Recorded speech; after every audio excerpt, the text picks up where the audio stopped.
Hey guys, what's up? It's Ripe again. In today's video, an entitled neighbor built an entire hotel on my property while I was away and destroyed and tore down my house. When I return, he calls the police to get me trespassed from my private property. Here is what happened. Let's dive right into this story. Many years ago, my family used to own a dairy farm in the Ukraine. It was a pretty big farm too, and it saw a little success. Inevitably, it fell on hard times and my family was forced to sell off the land piecemeal. Most of the fields were sold off to neighboring farmers or gifted to them, depending on how close they were with the family. We kept the farmhouse and surrounding garden and orchard. It was a pretty decent sized plot, but the land next to us that used to be the utility shed or something, well, it was pretty big and was sold to someone my granddad knew from back in the war, and they wanted to open a small bed and breakfast type business. When my granddad passed away, my nan let me have the farmhouse, and when I had finished my studies abroad in England, I moved in. Bear in mind, although there was a lot of land, the farmhouse itself was actually quite cramped. It had a lot of little rooms: kitchen, pantry, utility room, broom cupboard, understairs bathroom, a small sitting room, a lounge big enough for a 3-seater settee, and a TV. It also had a small dining room with another broom closet at the back. This was all within the same area that an estate agent would call a cozy 2-bedroom house. Not that I was complaining, there are not many people that can boast owning their own home before their 30s.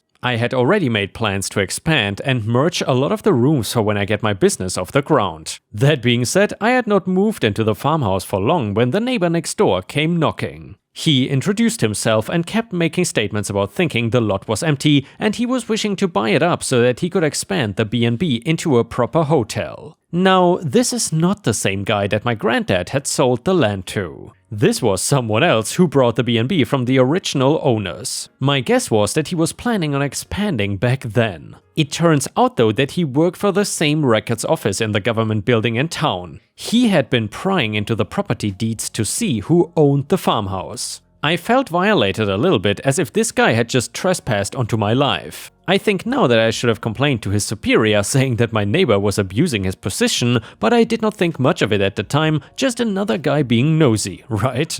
All the while I was there, my neighbor kept calling around in his way home from work or at the weekends. He was not trying to be nice or anything, trying to get on my good side did not occur to him, I'm pretty sure. So this guy, with each visit he would get more and more frustrated, more and more aggressive, until one time I threatened to call the police. He backed off for a while and then would come back again as if nothing happened, trying to be nice. All the while he was pressuring me into selling the property to him. I had a real bully on my hands, but I was busy with my new business and then my mother was having health troubles. I would be away for days at a time. I had not noticed at first, but there were small things going on about my property. I was always so tired and distracted that I did not have the time to focus on anything else. That was until I came home from a hospital visit with my mother. It was not easy to miss, as rubbish had been thrown about my front garden. However, not just any rubbish, but my rubbish. Someone had come and played football with my trash cans. As I was cleaning up in the morning, I realized that all the flowers in the flower bed were dead and a distinct smell of bleach was on the soil. I knew who it was, but I lacked the proof. I did not care. I marched over to my neighbor and hammered his door near off its hinges. He answered with a big silly grin on his face, and I so badly wanted to slap it off, but I'm not one to turn to violence.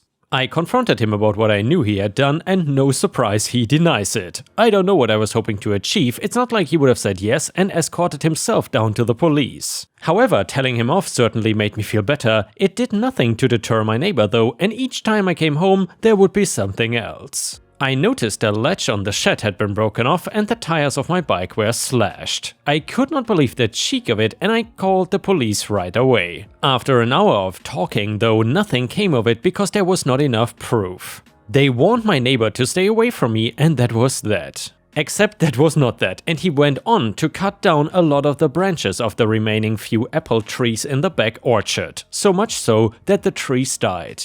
They are just trunks with a few stumps at the end now. The worst came when I had to leave for London. My business was starting to reach new horizons and I knew it would mean that I would be gone for over a year. With my mom getting better, I asked her and my dad to look after the farmhouse and they agreed. They would update me on all the going-ons and the various acts of vandalism my neighbor was conducting themselves in, and each time the police had to be called. I think eventually my neighbor must have gotten the hint, as I did not hear from my parents for a while. Until about 2 weeks of calm, and then they rang me up to tell me that the farmhouse had been demolished.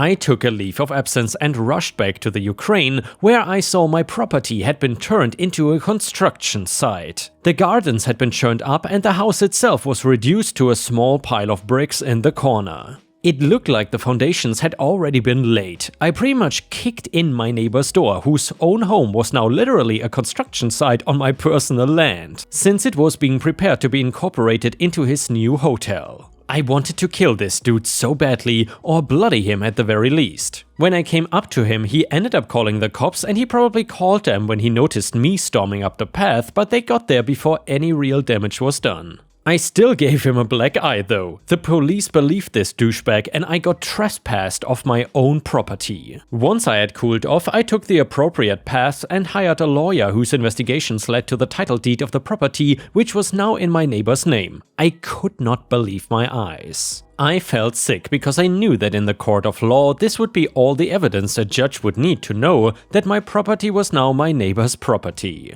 I was honestly so close to tears until my lawyers told me that there was no supporting documentation, no transfer of ownership or something else. So things were starting to look up. It would take a lot of money and time, money that I should be putting into my business, but with the way things were going there, I could afford to push back the timeline a little bit. However, the slap in the face came when I found out that my neighbor was still going ahead with the construction of the hotel. Until it was proven the property was still mine, he was free to do what he wished with it, apparently. Seriously, I could do nothing but watch as the rubbles of my home, my family's home, was carted away in lorries. The gardens turned into a parking lot and a swimming pool. The last I heard from my lawyer was that we had a court date to see the judge almost a full year later. Property disputes don't seem to be a priority right now, not with the threat of Russia invading looming close. I moved back to England first chance I got. A friend from my university had a free room. I have not heard from my lawyer or anything about my court case in a long time, and I doubt it will be something that will be properly solved anytime soon. And yeah, Ripe Stars, unfortunately this story was posted just a short time before all of the issues in Ukraine started, but thankfully now in 2022 we got an update. So the update goes like this. I tried to check in on the property recently. It was difficult as you can imagine. However, the last I heard from the neighbor was that it got bombed out and the neighbor got injured badly. Supposedly he might not even be able to walk anymore. All the time and effort he put into stealing my property and turning it into a stupid little business, and in the end he got completely destroyed, literally. As horrible as it is, I cannot help but feel just a little bit of vindication. Karma is a witch and I hope this war ends soon. And yeah, Ripe Stars, amen to that. I feel so bad for OP and what happened to his property, and even though the neighbor's plans got cancelled fortunately, getting bombs dropped on you is still not something I would even wish my worst enemy. Such a sad situation. But either way, let's jump to the next story, which is titled Dog Revenge with the Neighbor. I live in a rural and remote area that is mostly acreages. I get along with my neighbors except one man that lives across the road and down about 100 meters. He has 2 dogs who keep coming onto my property and chasing my chickens. They have actually killed a few and they also killed my duck. They killed my rabbit the one time she escaped from her enclosure. I've asked the neighbor nicely to keep his dogs at home. He just says that it is my problem because I free-range my chickens on my own property. This man even went to another neighbor and gave her crap for feeding her own cat on her deck outside her back door because his dogs keep going over and eating the cat food and are getting fat. I've called the police to find out what I can do about it, but since there is no dog bylaws, there's not much. A friend of mine moved her family down to the city to go to grad school and asked me if I would take her to Maramas. And Marama, or however you pronounce it, is some kind of sheepdog, which a quick Google search revealed. And of course I said yes. For those who don't know, Maramas are big. They are actually livestock guardian dogs. They will protect my chickens from my neighbor's dogs. Also, he messaged me tonight with a link with instructions on how to stop your dogs from barking. I lost it laughing. My dogs are constantly barking at his dogs at the perimeter of my property, which does not border his at all. His dogs are trying to come down my driveway and are running up and down the road all the time. I texted him back that my dogs are simply barking at his dogs when they try to come onto my property, and if he wants my dogs to stop barking, he needs to keep his dogs at home. No response from him, but within 5 minutes all the barking stopped because he called his dogs home. Now every time I hear my dogs bark, instead of getting annoyed, I smile knowing that my neighbor whose dogs have been killing my animals are annoyed. And that if he wants the barking to stop, he actually has to train his own dogs. The next one is titled Leaf Pile Satisfaction. The leaf collection company for my neighborhood has absurdly strict rules about where leaves must be for pickup.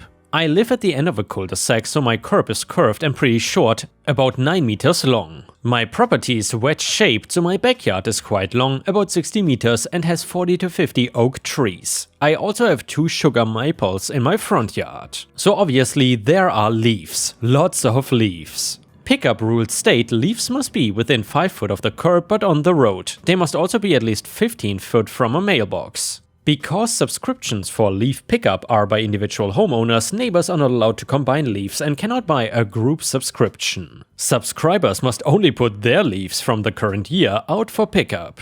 Pickup trucks use GPS to identify homes who have signed up and ignore leaves in front of homes that didn't sign up. Because I have so many leaves and so little curb, only 15 foot of available curb due to the required distance from a mailbox, I called the leaf collection company and asked to put the leaves along a longer curb I share with my neighbor. No problem, they said, which is great. The truck then came through and picked up a fraction of the pile and left the rest of the pile the driver decided was in front of my neighbor's property. I called the company back and a different person said those are the rules. I will just have to figure it out. Fine by me. Now it is on. I have 15 foot of width and 5 foot of depth. There is however no limit on height. I moved the remaining leaves to my available curb space. I then collected the rest of my leaves and added them to the pile. I spoke with my neighbors and acquired the rights to their leaves by paying them $1 each. Now they are all my leaves and I shoveled and swept the leaves off the streets. They then went on a pile. I collected the purchased leaves from the neighbors. They also went on the pile, leaves continued to fall, so I kept adding them. It was seriously a lot of work, but the pile was over 12 foot tall. I spent a ton of time using a snow shovel to fling the leaves to the top of the pile that was more than 5 foot above my head. Neighborhood residents stopped to gape at the epic leaf mount. I am happy to battle willful ignorance with malicious compliance. I reminded myself of this every time I spent another hour tending to the obscenity on my curb. The truck then came today. The pile obviously dwarfed the truck. They had to drive away and dump leaves and then come back and reload. And they had to do this twice. And the next one is titled Vegetable Trouble and the Neighbor. So this happened to my mother recently. For context, the neighbor and her have driveways that are side by side with a small patch of dirty/gravel and weeds between, which is basically no man's land and is just there. It's about 1.5 feet wide, runs the length of the driveway, and no one really takes care of it, leaving it as a border.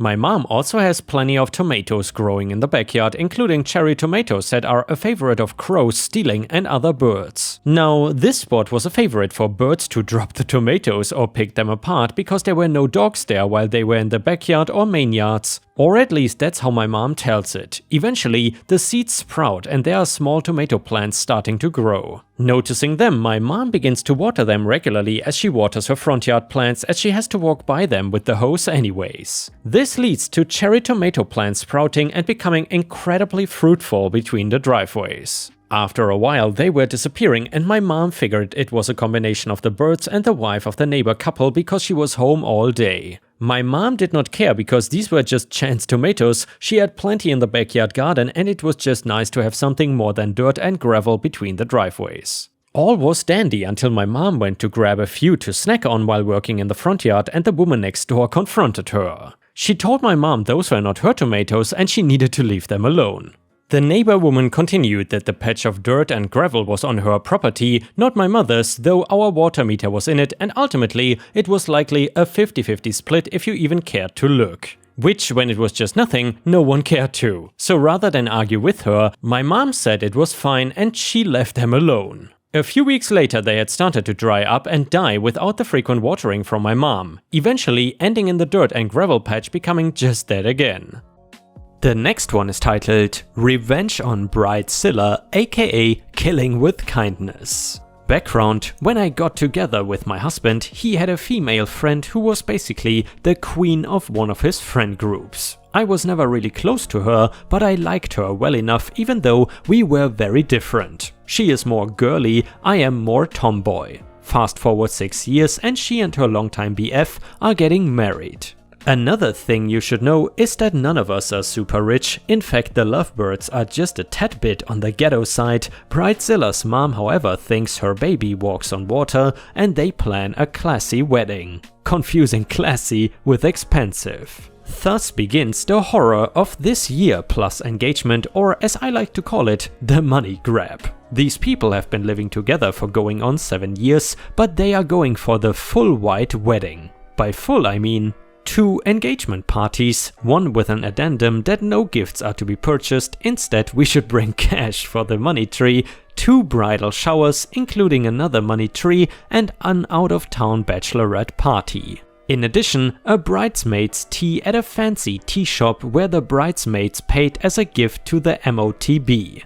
Various ladies' nights where whichever poor girls showed up were slave labor for enforced craft time like making favors and tying 200 ribbons for hand-engraved invitations. Not to mention, they were all potluck and bring your own bottle, so we didn't even get free food because Bridezilla can even throw together some cheese and damn crackers. At this time my husband and I were really struggling financially, so this constant spending was hard and the guilt was constant. Oh OP, I made you one of my 12 bridesmaids out of respect for your relationship with my oldest friend. What do you mean you cannot take 2 unpaid days off of work and spend $500 for my weekend-long bachelorette party? Cue tears and phone calls to my husband and other bridesmaids asking why I don't like her. I learned that due to the honor of being one of 12 bridesmaids, I would be forced to spend $275 on an ugly navy blue rayon monstrosity from one of the city's most expensive bridal salons. What the hell? It was the definition of never wearing again and probably cost $2 to make in China. And we had to find navy blue pumps to go with. Finally, we get close to the wedding, which means shelling out money for gifts, because the lovebirds have registered every damn place. They are treating this like the Price is Right. They registered for computers and flat screen TVs. They registered for 2,000 thread count sheets to go in their ghetto apartment, and finally they registered for fancy china. I think that china is what finally sent me over the edge. Bridezilla does not cook, Bridezilla does not even have a table in her apartment, Bridezilla does not have storage big enough for the 12 place settings she registered for. And I will be damned if I pay $38 for a salad bowl for anyone. So I find myself with another bridesmaid who is also mightily sick of this crap, standing in Macy's looking over the registry, and I get a bright idea. I ask a sales lady to help me find the most useless cheap kitchen stuff on this list, and thus begins grudge gifting. We track down every useless thing on the list and we price check it to see where we can find the exact thing cheapest. Special air vented pizza pan for making your Red Baron extra crispy? Check. Countertop mini cupcake maker in the shape of a cupcake that makes 7 mini cupcakes. A cupcake pan costs like $5 and this thing $27. Yep. Countertop fajita maker shaped like a chili pepper? Chickadee check. Soon we have a pile of stuff that is made for garage sales. This is stuff that no one uses and it is all from the registry. We would buy all this stuff at Macy's and thus getting it off the registry. Then we go back to Walmart and Target and buy the same stuff. And then we go back to Macy's and return the expensive stuff but neglect to give the part of the receipt that says it's from registry, so it's checked off. Bridesmaid 2 and I take it home and wrap it all individually so that we have 2 towers of beautifully wrapped crap. crap that we have scraped the price tags off of, stuff that we have neglected to attach the gift recipes for, and all crap that was specifically requested. We show up at the wedding and do our duty, everyone oohs and ahs, and when we set our very pretty towers of stuff on the gift table, after the wedding we immediately go and change into non-horrible dresses and shoes and shove our combined $600 worth of navy blue dresses and shoes in a paper sack for immediate donation to Goodwill. We get our drinks from the cash bar and top them off from the flasks that we wisely snuck in. 2 weeks later, I get a call from Bridezilla trying to tactfully inquire about gift receipts. Weren't they in there? I could have sworn I put them in there. Let me look around the house. Couple months after that, a very polite thank you note. A month ago, they had a garage sale. Every single item was out for sale, including a very dusty 7-portion cupcake maker. Hey guys, what's up? It's Ripe again. In today's video, an entitled neighbor built an entire hotel on my property while I was away and destroyed and tore down my house. When I return, he calls the police to get me trespassed from my private property. Here is what happened. Let's dive right into this story.